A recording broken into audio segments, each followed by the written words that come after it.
Muy buenas noches. En nombre del Instituto Cultural Peruano Norteamericano les damos una cordial bienvenida al homenaje al doctor José Agustín de la Puente Candamo.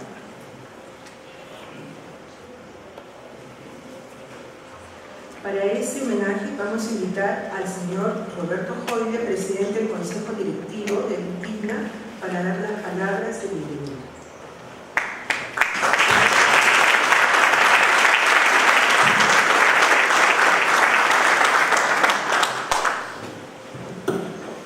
Buenas noches, doctor José de la Puente Brunque, Lorenzo de la Puente Brunque, Francisco de la Puente Brunque, Juan Pablo de la Puente Brunque, doctor Jorge Locío Chávez, señor Carlos Gatti Muriel, distinguidos invitados que nos acompañan, muy buenas noches.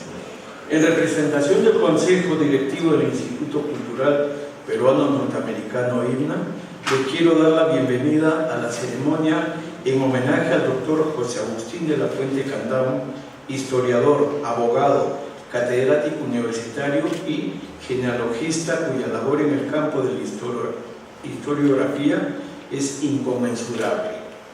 A poco tiempo de celebrar el bicentenario de la independencia del Perú, es preciso destacar la trayectoria de este gran intelectual, autor de importantes libros y gran investigador del pasado independentista, cuya labor como docente ha forjado miles de futuros profesionales, inculcándoles el precioso don de la peruanidad. Desde su fundación, hace 80 años, el IGNA ha venido difundiendo la enseñanza del idioma inglés, así como las manifestaciones culturales del Perú y de los Estados Unidos. En el campo de las letras, es a través de nuestra red de bibliotecas que promovemos la lectura, la investigación y la docencia. Es como parte de esta labor cultural y educativa que, al igual que importantes instituciones, nos sumamos al homenaje y reconocimiento del doctor de la Puente Candamo por su gran contribución a la historia peruana. Quiero terminar exhortando a las nuevas generaciones a continuar difundiendo el legado del doctor José Agustín de la Puente Candamo, que estoy seguro despertará ese amor y respeto por nuestra patria, y así de esta manera seguir construyendo un Perú mejor. Muchas gracias.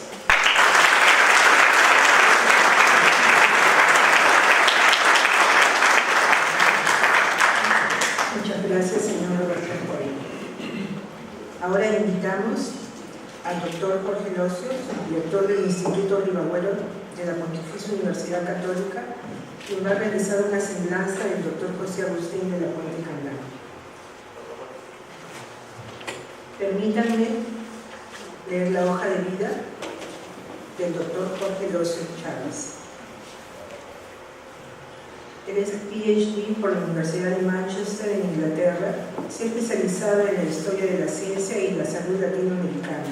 Ha escrito diversos artículos y libros en relación a dichos temas, siendo los más recientes Salud Pública en el Perú del siglo XX, Lima 2017, Estado, Prensa y Sociedad frente a la influencia AH1, Lima 2010, El rastro de la salud de los Andes, Lima 2009. Actualmente se desempeña como profesor a tiempo completo en la PUC. Su cátedra ha estado centrada en la historia de la ciencia y la historia del siglo XX. Ha recibido numerosas distinciones y ha sido invitado como profesor visitante en distintas universidades de América Latina. Por favor, fuertes aplausos.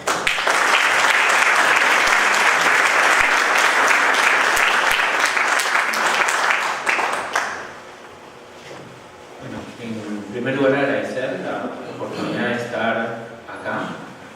Más que una semblanza, voy a hablar un poco de cómo conocí al doctor de la Puente y lo que considero sus principales aportes.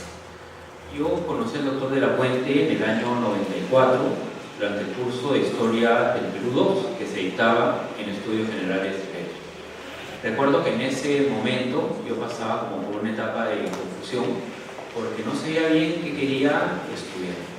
Había egresado al colegio el año anterior, me había primero inscrito en la Universidad del Pacífico, seguí un año los cursos de la carrera de Economía, pero sentí que no me convencía del todo. Entonces decidí salirme, postular a la Universidad Católica. En la Universidad Católica, como la mayoría probablemente sabe, hay 2 años de estudios generales letras, en los cuales se llevan cursos de distintas especialidades que le permiten a uno familiarizarse más con la vida universitaria, ¿no? En mi caso fue en el curso del doctor de la Puente que me decidí a estudiar historia. Lo que nos llamaba la atención de ese curso, y lo digo en plural porque era a mí y a mis compañeros, era un curso más que abarcaba desde la independencia hasta el oncenio de Leguía. Era la familiaridad con la que el doctor de la Puente se refería a personajes importantes de la historia. Se refería al presidente Leguía en primera persona y recordaba con nitidez el momento del golpe a su gobierno. De igual manera con otros personajes, y hacía parecer que los había conocido a todos ellos. Otro aspecto que nos llamaba la atención era su visión más optimista de la historia peruana. Aunque por supuesto problematizaba la realidad y abordaba las fragmentaciones de una sociedad compleja como la nuestra, destacaba también aspectos positivos de nuestro pasado, como el legado cultural y la voluntad de permanecer como un país unido a pesar de las muchas y duras crisis vividas. Esto que puede parecer de sentido común era sumamente infrecuente en los 90, donde se solía ser excesivamente crítico y negativo con todo el pasado peruano. Con el tiempo he sabido apreciar aún más esa pasión con la cual el doctor defendía el Perú, su pasado y su cultura. Esto además en un momento en que no era común hacerlo. Rescataba tanto el valor del legado andino prehispánico como el del Perú virreinal, y a los intelectuales que reafirmaban esa visión mestiza del Perú como fruto de miles de años de fusiones culturales. Comparaba el Perú con la India o con China, en el sentido de ser de los pocos países que podían demostrar provenir de culturas milenarias. Estoy seguro que, por ejemplo, le fascinaría esta exposición que está presentando el INMA sobre César Calvo, Inomoxo y la Amazonía, ¿no? Como alguna vez señaló el doctor. Yo creo que uno de los elementos más interesantes del Perú de hoy es ese avance inmenso en la visión mestiza. Por ejemplo, lo que pasa con Lima. Esta ya no es la ciudad criolla en la cual yo nací. Es una ciudad que es una miniatura del Perú. En facultad me enseñó el curso de fuentes históricas. Decidió centrarse en el periodo de la República Aristocrática y yo decidí hacer mi monografía del curso sobre la aparición de sociedades científicas en el contexto de la posguerra con Chile. Para el doctor de la Puente hubo como 3 momentos esenciales, determinantes en la historia peruana, ¿no? Uno fue el encuentro entre Pizarro y Atahualpa, otro fue la independencia y un tercero el contexto de la posguerra con Chile, ¿no? Que fue cuando demostramos que queríamos mantenernos como un país unido. Bueno, hoy en día aprecio aún más aspectos de sus clases y de su forma de ser que en su momento no les prestaba tal vez mayor atención. Siempre ponderado, respetuoso, no eran los intelectuales que necesitaba hablar mal de otros, discrepaba con otras posturas, pero en términos siempre académicos. Generoso con sus estudiantes. En mi caso, aceptó ser mi asesor de tesis a pesar de yo estar trabajando en un área que no era de su especialidad, como es la historia de la salud, ¿no? Recuerdo cuando lo busqué, le pedí que fuera mi asesor, le conté que iba a hacer sobre UNAME, que quería hacer sobre UNAME y la salud pública en Lima en el siglo XIX, y recuerdo claramente sus palabras: lindo tema de tesis, ¿no? Y me alentó a continuar con la investigación, que es algo o temas que sigo trabajando. De sus clases, charlas y conversaciones quisiera rescatar otras 2 cosas. Primero, el valor de estudiar la vida cotidiana y de entender que en el estudio de la comida, la música, las fiestas, se podía rastrear elementos esenciales de la formación de la nación peruana. Citando al doctor, la enseñanza en lo cotidiano abre posibilidades que convocan el entusiasmo del hombre joven. Es interesante demostrarle al estudiante cómo todo, lo pequeño y lo grande, tiene su propia historia. La alimentación, el vestido, la vivienda, los muebles y adornos, las fiestas y los duelos, las visitas y la conversación, los valores, los espectáculos, las diversiones, las lecturas, las enfermedades y tantos temas más. Hoy esto a los historiadores les puede resultar evidente, pero no lo era en un momento en que la gran mayoría de historiadores estaban abocados casi exclusivamente a la historia económica o a la historia política. En segundo lugar, el énfasis que ponía en hacernos entender que el pasado sigue vivo en el presente, es decir, la importancia de estudiar la historia peruana para comprender nuestra realidad actual. Y esto lo consideraba válido para cualquier profesional. Esto iba ligado a la idea de la universidad como un espacio para educar, en sentido amplio, antes que para impartir conocimientos aislados o puramente técnicos. Como señalaron, para mí el objetivo sería la educación, no la instrucción, sino la educación. Ese sería el objetivo. Ese es el gran problema del Perú. Se debe fortalecer la educación de todos, y más aún de los dirigentes, pues pueden darse el triunfo económico, el triunfo técnico, el éxito profesional, pero si no hay un contenido ético en la persona, en mala hora que triunfe, pues va a ser más peligroso. Palabras, creo, premonitorias para lo que se vive. Además de su faceta docente y de investigador, me interesa rescatar su labor en el Instituto Rivagüero. Como sabemos, se incorporó como profesor en la PUC desde muy joven y desde su creación estuvo vinculado al INE. Cuando el Consejo Superior de la Universidad Católica decidió crear el Instituto Rivagüero, eligió como director a Víctor Andrés Belaunde y como secretario general a José Agustín de la Puente, quienes organizaron el instituto y lo convirtieron en el principal centro de investigación en letras y humanidades del Perú. Ya como director, promovió, por ejemplo, la formación de seminarios, en los que participaban estudiantes y profesores. Estos grupos estaban orientados al estudio de la cultura peruana en áreas como literatura, arqueología, arte, cultura popular o el de historia, dirigido por él mismo. Es una forma de trabajo que el instituto mantiene en sus aspectos esenciales, con temas distintos acorde a los cambios generacionales, pero que en esencia reafirman esa búsqueda de desarrollar competencias entre los jóvenes investigadores. Y no solo desde el instituto, sino también desde su labor como autoridad en la PUC, buscó la formación de profesionales comprometidos con el país. Para el doctor, la esencia de la universidad no era la divulgación de conocimientos ni la formación de técnicos, sino que su objetivo era la formación de ciudadanos comprometidos con su entorno. De más está decir que fue parte de una de las generaciones más influyentes en la historia intelectual del país, siempre con la idea de conectar la carrera intelectual con el porvenir integral del Perú. Muchas gracias.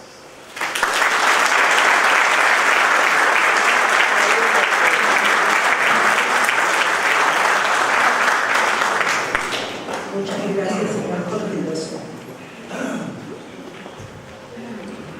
Ahora vamos a dar la palabra al señor Carlos Gatti, catedrático de la Universidad del Pacífico. El señor Carlos Gatti Muriel es profesor principal del Departamento Académico de Humanidades de la Universidad del Pacífico. Realizó estudios en la Facultad de Letras de la Pontificia Universidad Católica del Perú, sección doctoral de literatura. Es uno de los más grandes expertos de medio en literatura, música y las artes en general. Ha desarrollado labores docentes en diversas universidades de Lima, entre ellas la Pontificia Universidad Católica del Perú, la Universidad del Pacífico y la Universidad Antonio Luis de Montero. En el año 2015 fue nombrado profesor emérito de estas dos últimas instituciones de educación superior. Es miembro de la Dante Society of America, del Instituto Rivagüero de la Pontificia Universidad Católica del Perú, de la Sociedad Peruana de Estudios Clásicos y de la Sociedad Filarmónica de Lima, cuyo consejo directivo integra actualmente. Es coautor de textos universitarios relativos al lenguaje y autor de libros y artículos sobre temas de literatura, lenguaje, educación y música. Igualmente lo recibimos con aplausos.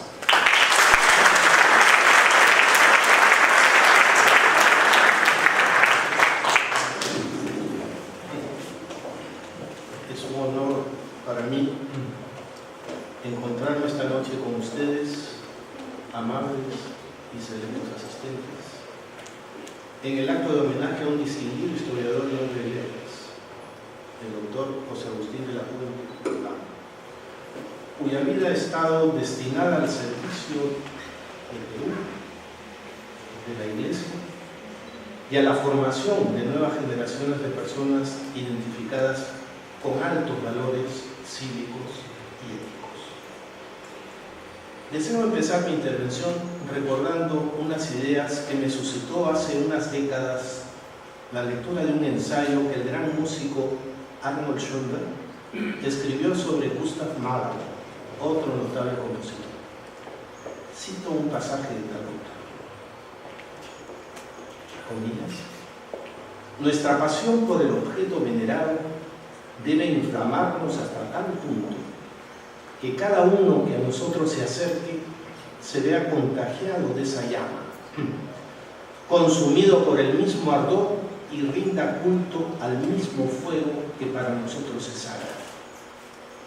En nosotros, este fuego habría de arder con tal resplandor que nos hiciera parecer transparentes, de tal modo que su luz clara se esparciera e iluminara incluso a quien hasta ahora caminó en la oscuridad. Sin ese resplandor, el apóstol predicará herejías. Aquel a quien le es negado el halo de santidad no lleva consigo la imagen de ningún Dios, porque el apóstol no ha de brillar por sí, sino por la luz que utiliza su cuerpo como simple envoltura. Al atravesarla, produce la sensación de que el iluminado resplandece por sí mismo. Fin de cita. Tal texto me indujo a pensar que apóstol es aquel que transparenta la luz y que no pretende brillar por sí mismo. Es aquel que no se jacta de poseer la verdad, sino que es poseído por ella y la refleja, la transmite con humildad y generosidad. Hoy evoco esos pensamientos a propósito de la vida y la obra de José Agustín de la Puente. Lo que diré no es solo mío. Mis palabras hacen eco de testimonios que he escuchado durante muchos años. A José Agustín lo conocí hará 60 años. Sencillez, gentileza, acogimiento, espíritu de servicio son rasgos propios del apóstol que alumnos, empleados y amigos siempre percibimos en él. Ahí están sus obras para colaborar. La convocatoria a alumnos para, más allá de las clases, formarlos como historiadores, investigadores o incluso promotores de actividades de servicio al magisterio escolar y a la comunidad. También el apoyo al archivo de Bagüero, a las labores arqueológicas y a la creación y la consolidación de museos, etc. Son muchos los temas a los que podría referirme, pero deseo centrarme en uno. Lo he llamado José Agustín de la Puente, magisterio, ministerio, autoridad, más allá del uso corriente de tales palabras. Reflexionaré, pues, sobre esta entrañable persona a partir de lo que ellas, tales palabras, mencionan.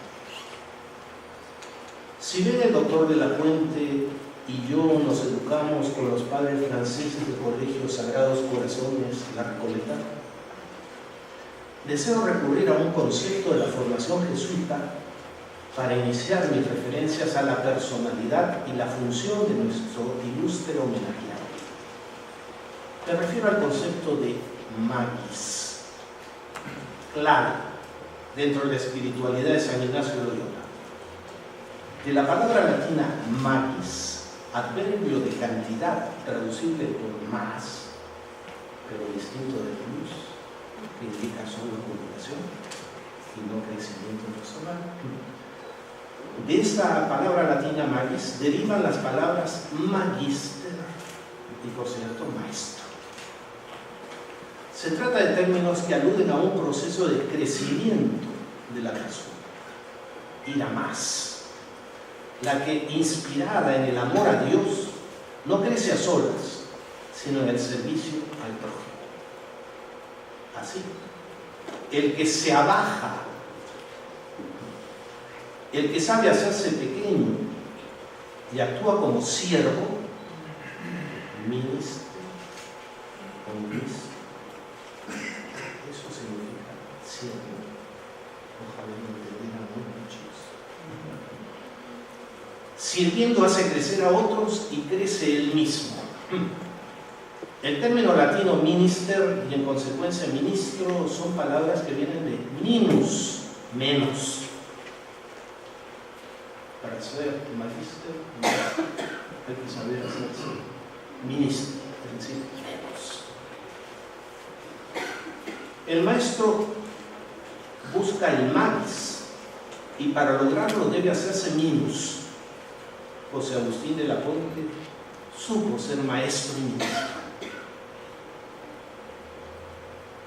Creció e hizo crecer.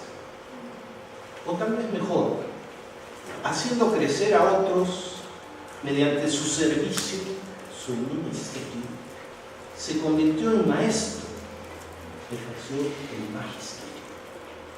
Repito, asumió una posición de humildad, se hizo menos, fue siervo para hacer crecer a los que formaba. Y así, él también creció, movido por el reconocimiento de la presencia de Dios en cada uno de nosotros, a los que atendía con humildad. Eso era apostolado. De tal modo, alcanzó una condición de autoritas, autoridad. Es decir, se volvió autor de otros. ¿Cómo se logra ello? ¿Cómo se hace alguien autor de otros y se vuelve autoridad? Muy sencillo, mediante el ejemplo. Eso que nos habla. Creo que la autoridad no es una simple forma o un cargo que viste o reviste a una persona. Es la persona la que viste al cargo y ejerce la autoridad al volverse autor, modelo, maestro, alguien que impulsa a obrar e induce a crecer. La verdadera autoridad no solo depende de la formalidad de un nombramiento ni del uso de unos signos distintivos como una corona, una banda presidencial, un fajín ministerial o una medalla de juez. Es más, creo que depende más del ejemplo construido. Pienso en el Dante de la Divina Comedia, que se dirige a Virgilio cuando éste se le aparece para ofrecerle su guía por el arduo camino del otro mundo. Dante reconoce a Virgilio como su maestro, su guía y su autor. Virgilio para lo que Virgilio, quien en una de sus obras, la Eneida, había tratado el fructífero viaje de Eneas al mundo de los muertos para confirmar su alta misión. Virgilio, quien había cultivado la poesía en estilo elevado, podía ser su autor, el autor de Dante, su creador, su guía, su ejemplo, el que lo impulsaba a tomar un camino largo y difícil en busca del bien con mayúscula, no de los bienes con minúscula. Y esto se daba luego que Dante había fracasado en su intento de avanzar a solas por el ilusorio rumbo del facilismo inmediatista y chapucero tan de boga hoy. José Agustín, como Virgilio, supo ser autor, creador de otros, guía, ejemplo. Ahí reside la autoridad. José Agustín de la Puente ejerció el magisterio no solo porque dictó clases, Fue un verdadero docente que supo inducir a los alumnos a crecer y a sacar de sí lo mejor. Los ayudó y los hizo crecer. Para ello asumió el ministerio, el servicio propio del profesor que no busca lucimientos gratuitos o apabullantes, sino el de aquel que sabe dirigirse a los menores y hacerse siervo de ellos. Y lo logró, no solo con las lecciones del aula, en las clases, sino con el ejemplo que es la base de la autoridad. También debo resaltar lo siguiente: magisterio, ministerio y autoridad estuvieron siempre presentes en el desempeño de los cargos que asumió en la Pontificia Universidad Católica del Perú, donde pude apreciar su labor como decano de la Facultad de Letras, cuando yo era alumno de dicha unidad, y como director del Instituto Ribagüero, Centro de Investigación de la referida Casa de Estudios, en el que lo acompañé como secretario durante varios años. Me voy a poner un poco personal y nostálgico de recordar tiempos hace 50 años. Ingresé a la Facultad de Letras en 1959 con la idea de estudiar lengua y literatura. Entonces dicha unidad académica funcionaba en la Plaza Francia, o Placita de la Recoleta, como preferiría llamarla Pedro Manuel Benvenuto Murrieta, gran amigo y excepcional caballero limítrofe. Yo tenía entonces 16 años. Y el decano de mi nueva casa de estudios era el doctor José Agustín de la Puente y Condamo, un señor un par de décadas mayor que yo, al que los recién ingresados mirábamos con gran respeto y timidez. Grande fue mi sorpresa cuando a los pocos días de iniciar las clases, él tomó la iniciativa de acercarse a un pequeño grupo de alumnos que estábamos en el acogedor patio de la facultad, a la sombra de un árbol de la especie tipuana tipo, conocido con el nombre de tipa. No quiere decir de frente tipa porque podría tener otra connotación. Nos sorprendió que el decano se interesase por saber cómo se encontraban esos nuevos e inexpertos alumnos. Nuestro asombro se incrementó cuando nos invitó a pasar a su oficina y nos dedicó parte de su valioso tiempo. Nosotros, abusando de su gentileza, le preguntamos por las calificaciones obtenidas en cada uno de los diversos exámenes que habíamos rendido en el proceso de admisión a la universidad. Nosotros conocíamos solo la nota final, que resultaba de promediar 4 pruebas. Él, con innegable espíritu de servicio, satisfizo nuestra curiosidad. Para ello, llamó al secretario de la facultad, el doctor Luis Felipe Guerra, a quien quiero recordar en este momento, pronto hará 44 años. Buscaron las actas e inmediatamente nos brindaron la información solicitada. Eso me impresionó. En varias oportunidades he reflexionado sobre esa situación y cada vez me ha quedado más claro que era el espíritu de servicio lo que movía al doctor de la. Esa era una lección de humildad y un ejemplo propio de un auténtico cristiano. Hoy estoy convencido de que entonces estaba ante una persona que hacía una realidad unitaria de la tríada magisterio, ministerio y autoridad. Y eso se volvía lección de vida, ejemplo que inducía al alumno a aspirar no solo al conocimiento, a la acumulación de información, sino al empeño por ser mejor persona y buen profesional. Eso es educar en el sentido más pleno de la palabra. Eso es amar a Dios y proyectar tal amor a las criaturas. Ahí está el auténtico magisterio, el fecundo ministerio y el positivo ejercicio de la autoridad.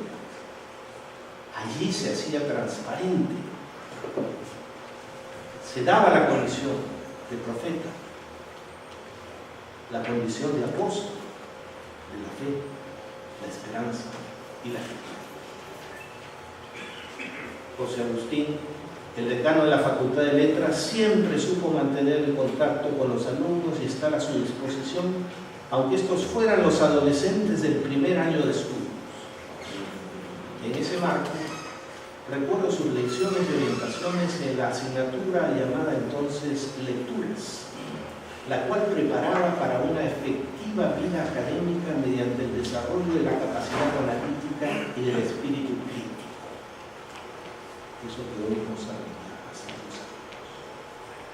El decano, pese a sus cargadas tareas, bajaba nuestro nivel de inexpertos adolescentes para servirnos y hacernos crecer. Otro tanto sucedía con su curso de Historia del Perú del segundo año de Letras, donde el alumno aprendía a comprender y amar a este país en su compleja realidad e intentar mejorarlo. Desde 1967 tuve el privilegio de tratar con el doctor de la Fuente en el Instituto Ricahuero, en el que, como dije antes, fui secretario de Torreón. Allí pude apreciar diariamente sus virtudes personales, académicas y directivas. Entonces siguió siendo un maestro para mí y para muchos. Guiar y educar con su ejemplo en el ejercicio del buen gobierno de la unidad académica o con sus atinados y prudentes consejos que inducían a crecer. Era una persona sólida, con ideas claras y capaz de defenderlas, pero siempre con cortesía y respeto por el otro. Jamás le escuché una palabra ofensiva dirigida a otro o para calificar a alguna tercera persona. Ello me enseñó que más importante que las ideologías eran las personas. Aprendí que las ideas y las ideologías no eran fines en sí mismas, eran medios, instrumentos útiles para servir al prójimo, al otro, y que lo importante era el prójimo, ese otro, al que me debo aproximar para ayudarlo a crecer. Ministerio, magisterio y autoridad. Allí se hacían vivas las enseñanzas de Jesús. Su respeto por el otro lo llevaba a usar expresiones que no resultaran duras, indecorosas, ofensivas o penosas. Recurría pues a los llamados eufemismos. No era raro oírlo usar la palabra pintoresco para calificar un objeto o un comportamiento al que otras personas hubieran calificado con adjetivos como guachafo, cursi, ridículo u otras palabras que no serían adecuadas a la formalidad de esta ceremonia. Cuando se le acercaba a alguien que no estaba en sus cabales o se mostraba ansioso, angustiado, muy preocupado por algo, él con serenidad le aconsejaba: no te agobies. Un eufemismo más elaborado que le escuchamos varias personas en una reunión formal del Consejo del Instituto Ricahuero para referirse a un señor muy complicado que estaba actuando inadecuadamente para los intereses institucionales y para la armonía. Fue el siguiente: es un buen hombre que se confunde con el planteamiento de problemas originales. Usó entonces una oración entera, elaborada con especial refinamiento, con el propósito de no herir ni dañar la imagen de una persona que no estaba en la referida. Si bien estas expresiones eufemísticas pueden resultarnos graciosas, la doctora ahora, pienso que ellas responden a una finura de espíritu surgida de la valoración del ser humano, de la persona. Para mí, fueron lecciones inolvidables. de un maestro que supo asumir su ministerio y convertirse en autoridad gracias al ejemplo. Por suerte, en la historia de nuestro país existen o han existido personas como José Agustín de la Puente y Caldama, ese recoletano, vuelvo al principio, que ha sabido vivir, servir y crear, honrando al lema de su colegio: Dios, patria, familia. El amor a Dios lo inspiró a amar sirviendo a los otros con dedicación, esfuerzo y respeto. De ese modo él creció e hizo crecer a otros para ser útiles a la patria y a la familia, esa pequeña sociedad en la que empieza a moldearse y vivirse positiva o negativamente logradas. En la vida he encontrado algunas personas con espíritu de verdadero respeto por el otro, personas acogedoras, dispuestas a servir al menor, al desvalido, a ayudarlo a crecer y a elevarse de las limitaciones de lo cotidiano a trascender. José Agustín de la Puente y Caldama es una de ellas. Si inicié mis palabras con una alusión a ideas suscitadas en mí por una lectura de hace muchos años, la de Schoenberg, concluiré con la referencia a una experiencia vivida hace poco más de un mes en la ciudad italiana de Pescara, en ocasión de una visita a la casa museo del escritor italiano Gabriele D'Annunzio. Allí tuve la oportunidad de ver un emblema elaborado por dicho autor. En él se observa una cornucopia, pero en la que no sale oro, sino que asoman espigas de trigo, racimos de uvas y flores, en los que podríamos ver representados elementos fundamentales de la vida: la comida, la bebida, la uva, el vino. Qué curioso, ¿no? Analogías, ya conocemos desde el cristianismo. Y las flores, pues las aves, la poesía.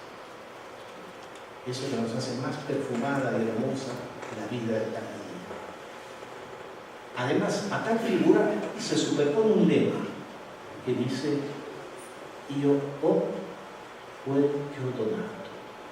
Yo tengo aquello que he donado, como la corona. Esto me hizo pensar en el doctor de la Puente. Él ha donado mucho a tantos y creo que hoy puede sentir que ello, el haber dado, es un tesoro que mantiene en su corazón. Él tiene lo que ha donado. Ahora pasaré a tratarlo de tú, después de la formalidad de tu vida. Gracias, José Agustín, por tu magisterio, tu ministerio y tu autoridad. Son espigas, son uvas, son flores que nos has donado y que conservas para siempre como un verdadero tesoro. Muchas gracias.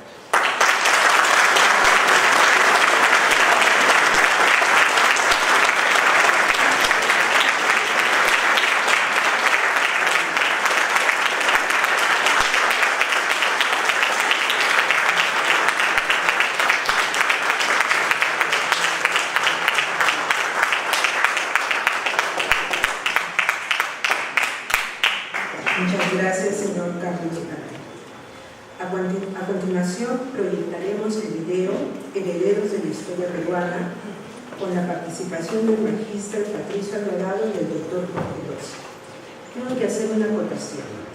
El magíster Patricio Alvarado en estos momentos se encuentra realizando un doctorado en Alemania y ha sido su alumno más joven, y no pasa de los 27 años aproximadamente. Entonces vamos a tener un testimonial sobre cómo ha sido el efecto de esa interacción con el doctor de la Puente y con una generación tan joven.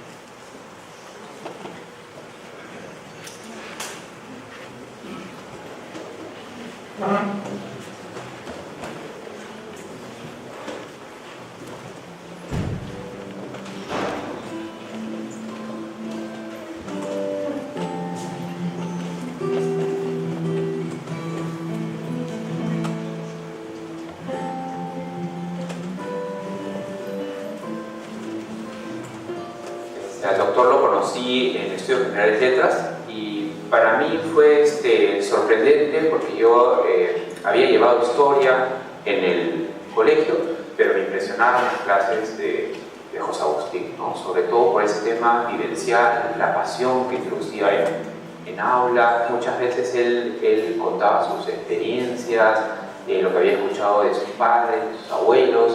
Luego me dictó un curso en facultad, Seminario República, donde analizábamos sobre todo el periodo de la reconstrucción nacional post-guerra con Chile. Y después trabajé con él en mi tesis porque fue mi asesor de tesis. Bueno, yo conocí al doctor de la Puente en el 2010, en el segundo semestre, ¿no? Si bien yo ya había leído algo de él en el colegio, como básicamente todos, en el proceso de matrícula vi su nombre, ya había escuchado de él que seguía dictando en la universidad y acomodé mi horario académico de ese semestre para su curso.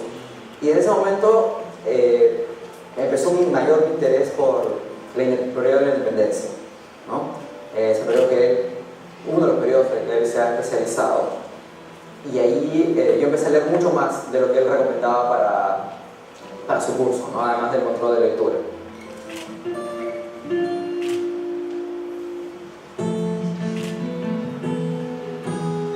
Pero yo creo que un aporte importante del doctor es que, a diferencia de los autores que se sobreespecializan, él al final siempre buscó dar una visión un país en conjunto.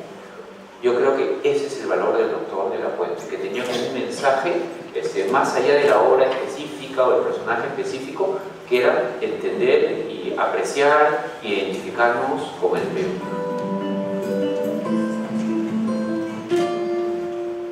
Dentro de los aportes de José Agustín a la historiografía peruana hay varios, ¿no? Uno de ellos es, y vinculado también con lo que sostenía Rivabuelo y Víctor Andrés Belaúnde, es rescatar ese sentimiento de peruanidad, ¿no? Rescatar que, o sea, el peruano se va construyendo, es un peruano mestizo.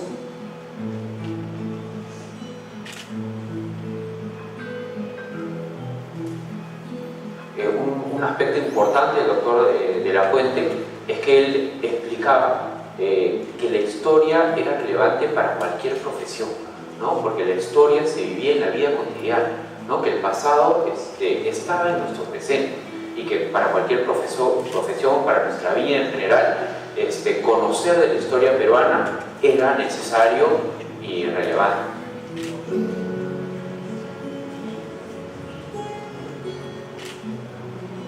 Siempre tenía tiempo para todos. Siempre ha sido receptivo con las preguntas, independientemente si la pregunta tenía sentido o no, sino más bien, siempre respetuoso, respondía de manera amable, ¿no? Yo creo que es valioso que los jóvenes historiadores lean al doctor de la Puente y lean sus entrevistas, porque con mucha claridad explica cuál es en parte nuestro rol en la sociedad y nuestro rol en el país, y cómo al dar clases de historia o escribir textos de historia estamos contribuyendo o debemos contribuir a forjar ciudadanía. Y también lo que te permite estudiar las mismas obras de don José Agustín es conocer qué pensaba o qué sigue pensando un historiador tan importante de inicios del siglo XX, que a lo largo de ya 95 años todavía se ha mantenido vigente en sus publicaciones, en sus aportes y en sus mismas opiniones sobre la investigación de la historia peruana.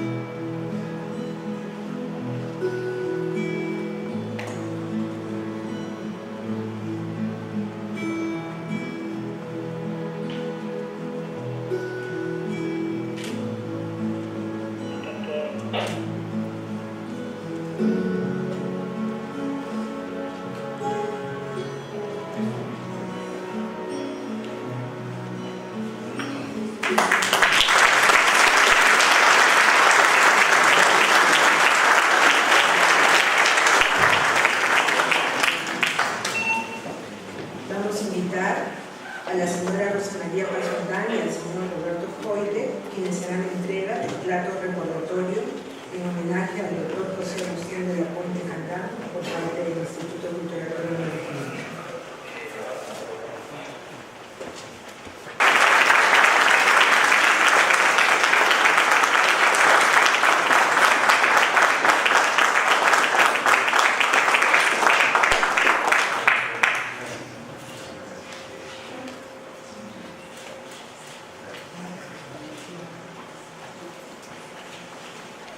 Invitamos al doctor José de la Puente Monte para brindarnos unas palabras.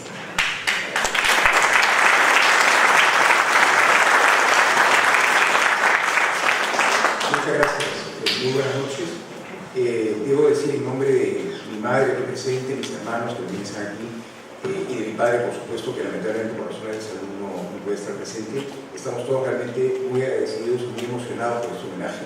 Yo había preparado unos cuantos párrafos, pero la verdad es que las emotivas y brillantes intervenciones que hemos escuchado lo han dicho todo, ¿no? Todos los aspectos, hasta los eufemismos que yo pretendía de alguna manera subrayar en la trayectoria de mi padre han sido ya señalados.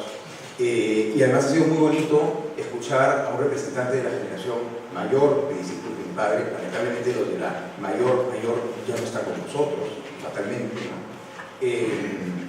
Como es Carlos Gatti, cuya intervención nos ha emocionado muchísimo. Carlos Gatti además pertenece a mis recuerdos desde cuando yo tenía uso de razón en el Instituto de Ribagüero. Jorge Locio, que sería una generación intermedia, que además hoy es un director del Instituto de Ribagüero, prestigioso historiador de la ciencia.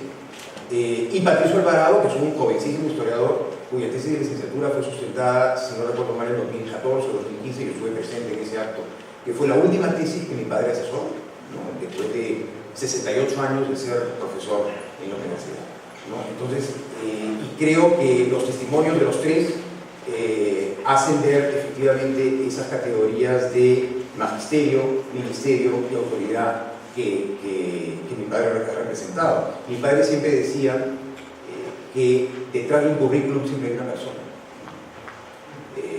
Y era muy perceptivo además con respecto a las características de las personas, tenía muy buen olfato para calar a la gente, ¿no?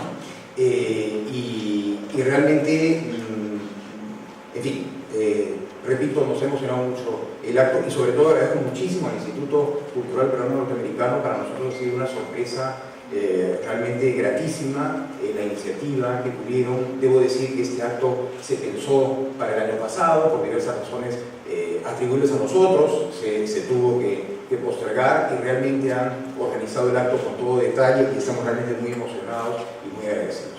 Decía que lo que había escrito ya en realidad no tengo por qué leerlo, sin embargo hay un par de detalles que sí quería referir, ¿no?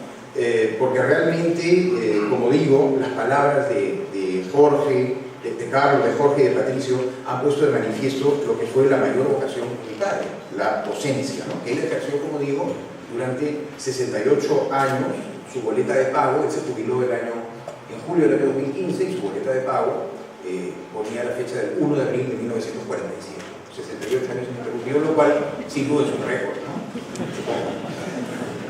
Y gozaba dando clases, no solo a los alumnos de la especialidad de Historia de la Facultad de Letras y Ciencias Humanas, sino sobre todo a los alumnos de estudios generales. Cuando cumplió 90 años en la universidad le dijeron: doctor, quizá puede dictar 3 horarios, puede dictar un poco menos. Y yo mismo le dije: papá, mejor dicta en la especialidad a un grupo de 12, 14 chicos para discutir temas, digamos, con jóvenes que quieren ser historiadores. Y dijo: no, yo me quedo con estudios generales. Por esa vocación de maestro, él quería tratar y transmitir ese amor por el Perú a los jóvenes, ¿no? Y si eran cachimbos, mejor, ¿no? Yo, definitivamente, como le dije, hubiera optado por lo contrario, ¿no? Porque realmente dar clases de 70, 80 alumnos realmente era complicado. Y además es muy interesante cómo hasta el año 2015 salían de los primeros en las encuestas, sin PowerPoint, sin pizarra. Él se sentaba y hablaba, ponía su gorra al costado y hablaba, ¿no? Los alumnos estaban absolutamente fascinados, ¿no? Pero hay algo que sí quiero mencionar, porque él lo diría hoy, que es el tema de sus maestros, ¿no? Él en otras ocasiones ha mencionado esto, y creo que es bien importante porque él siempre dice que a ellos les debe todo, dejando de lado sus primeros maestros, sus padres y su abuela Candá, ¿no? Que le transmitieron el amor por la historia. Después, sin duda, José de la Ribagüero, ¿no? A pesar de que nunca fue su profesor, porque cuando mi padre ingresó a la universidad, Ribagüero ya no daba clases, pero su magisterio se desarrollaba en las tertulias en el Hotel Bolívar, a las que mi padre concurría con algunos de sus compañeros de estudios. Solo hay un sobreviviente menor que mi padre, que fue Juan Miranda Costa, que asistía a la suite de Ribagüero para tomar chocolate caliente y conversar sobre el Perú, ¿no? Y donde mi padre pudo comprobar el enciclopédico conocimiento que Ribagüero tenía no solo de la historia, sino de la literatura y de otros muchos aspectos de la vida peruana, además de su extraordinaria formación cultural. Justamente hace pocos días hemos terminado de leerle a mi padre el tomo de casi 1000 páginas de discursos de Ribagüero, ¿no? Que realmente leíamos, por ejemplo, el homenaje de Ribagüero por el centenario de la muerte de Goethe en la Sociedad Entremú en 1932, un alarde de ebullición espectacular, ¿no? Y luego quiero mencionar, porque mi padre también lo diría hoy, porque es una obsesión suya, paisajes peruanos. Todo peruano debe leer paisajes peruanos. Yo con mi esposa y mis hijos hemos estado en Vilcasuamán leyendo paisajes peruanos competidos por mi padre. En la Pampa de la Quima leyendo el capítulo referido a la batalla de Ayacucho y la independencia, en el Cusco, etc., ¿no? Y de hecho él en el Instituto Ribagüero, en su segunda gestión en los años 90, publicó una edición popular de paisajes peruanos, ¿no? Siempre admiró en Ribagüero la solidez de sus convicciones y su valentía en sostenerlas, la coherencia entre lo que predicaba y lo que vivía. Y yo en mi padre admiro eso también, la coherencia entre lo que predicaba y lo que predica y lo que vive. El segundo nombre es importantísimo también, Víctor Andrés de la Unde, amigo y compañero de generación de Ribagüero, de quien mi padre fue colaborador directísimo durante casi 20 años, desde la fundación del instituto en 1947. De Víctor Andrés admiró siempre su personalidad, su inmensa cultura, su don de gentes.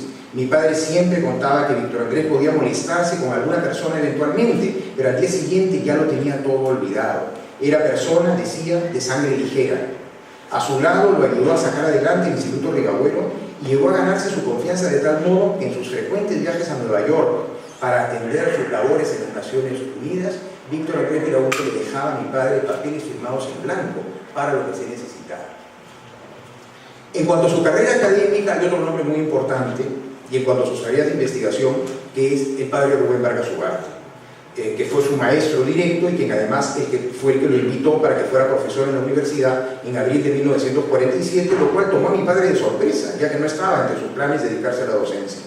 Es decir, el padre Vargas le hizo descubrir su verdadera vocación, ese magisterio del cual nos ha hablado Carlos Gatti.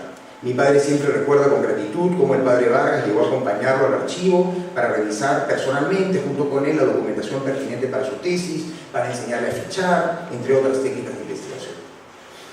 Y hay otro nombre que no puedo omitir, que es el de un profesor mucho más joven, Pedro Manuel Benvenuto Murrieta. Fue también un maestro para mi padre y para muchos de sus compañeros de estudios. 9 años mayor que mi padre, fue para él un joven profesor y un amigo cercanísimo, al cual le solía pedir consejo. Lo hizo además padrino de mi hermano Agustín, y en la casa conservamos una edición de 1939 del Diccionario de la Real Academia Española, que el año 1940 Pedro le regaló a mi padre. Una característica que siempre me llamó la atención en mi padre, y es otro punto que quiero mencionar, es la de su sentido institucional. En las diversas entidades en las que tuvo cargos directivos, se entregó por completo al logro de los fines institucionales sin preocuparse por su brillo personal, como lo ha dicho Carlos. Así lo hizo en lo que fue sin duda su segunda casa, el Instituto Ribagüero, y también en la Academia Nacional de la Historia. Desde la Academia concretó un acuerdo precisamente con el Instituto Cultural Peruano Norteamericano para organizar conjuntamente cursos de extensión y actualización para profesores de historia y sobre todo para docentes de nivel escolar, siguiendo la tradición de los cursos de actualización que inició el Instituto Ribagüero en la década de 1960, en vida de su primer director, Víctor Andrés de la Unde, cursos que, por cierto, todavía se mantienen en la Casa de la Calle del Ártiga todos los meses de febrero de cada año. Ese sentido institucional, y con eso ya quiero concluir, fue el reflejo de otro tema que también ha mencionado Carlos, el ministerio, el reflejo del espíritu de servicio que siempre lo ha caracterizado. Mi padre es un hombre de sólidas convicciones, férreas convicciones, diría yo, y manifestó siempre junto con ello un delicadísimo respeto frente al discrepante, ¿no? Y aquí tenía pensado hablar de los feminismos, pero los que ha mencionado Carlos lo dicen todo, ¿no? Precisamente su delicadeza en el trato humano tiene que ver con su maestría, repito, en el uso de los eufemismos. Como católico sincero y auténtico, para él siempre fue muy importante el servicio a los demás. Y me ha emocionado mucho ese lema que Carlos encontró en Pescara, en la casa de Gabriel D'Annunzio, efectivamente, ¿no? Él es una persona que se ha dado a los demás sin esperar nada a cambio, ¿no? Y en ese sentido ha sido, como digo, es un católico sincero y auténtico, ¿no? Y muy respetuoso de los demás. No es el dueño, no posee la verdad, sino que la verdad lo posee él, no para irradiarla, como decía Carlos, ¿no? Bueno, iba a decir más cosas, pero realmente ante la brillantez de los oradores de esta noche creo que es suficiente. Y repito el nombre de mi padre, que está muy agradecido, al igual que de mi madre aquí presente, de mis hermanos y de toda mi familia. Queremos empezar nuestro emocionado agradecimiento al Instituto Cultural Peruano Norteamericano por el tan generoso gesto de organizar este homenaje entrañable. Muchas gracias.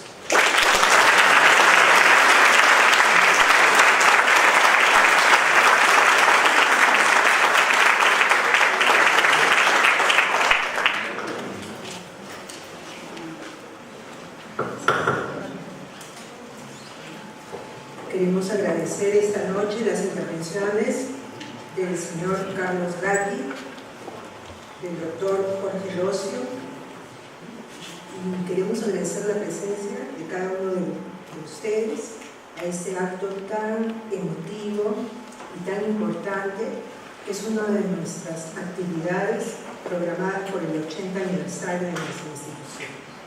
Muchísimas gracias. Podemos invitar al señor Roberto Jaude para que nos dé una palabra para el pleno.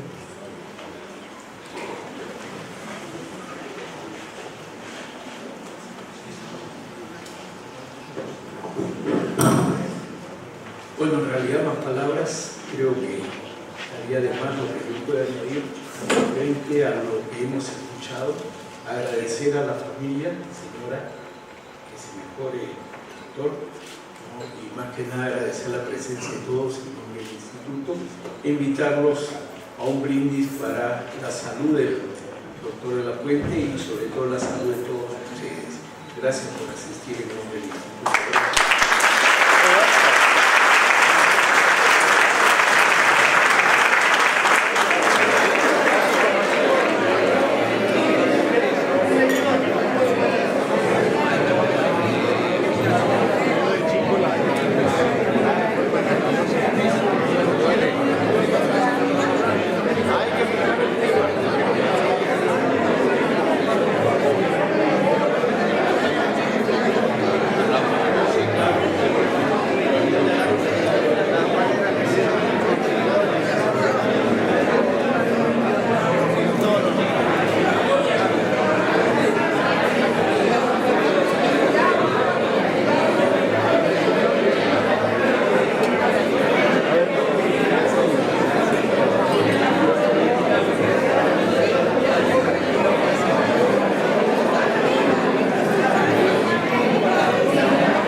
¿Listo? Por favor, señora.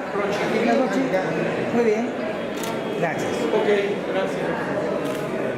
Ah, más juntito, por favor, más juntitos, más juntos. Muy bien. Muy bien. Otra más, otra más.